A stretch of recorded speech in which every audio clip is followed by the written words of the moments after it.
Inama y'abaminisitiri yateranye kuwa 28 Mutarama 2026 yagize Jean Maurice Uwera umuvugizi wa guverinoma wungirije asimbuye nyakwigendera Ale Mukurarinda witabye Imana tariki 3 Mata mwaka wa 2025 azize uburwayi bwo guhagarara k'umutima.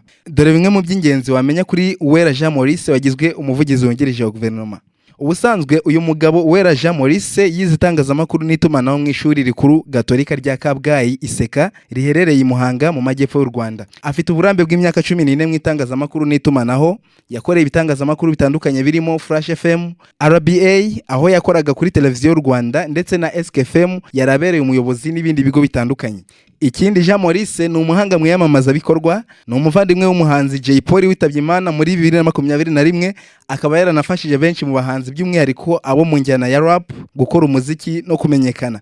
Uyu mugabo ni umuhanga usobanukiye politike n'imibanire y'ibihugu, byumvikane ko afite ubuhanga bubereye izi nshingano yahawe.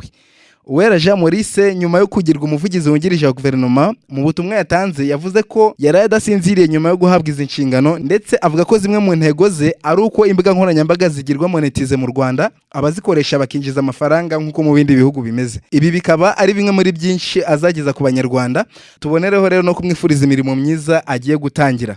Ndagushimiye wowe wanyumvaga, nkaba ngusaba ko wakanda subscribe unasangiza abandi tujye tubana buri munsi. Nari Mr. Sami Humble Boy. Ciao.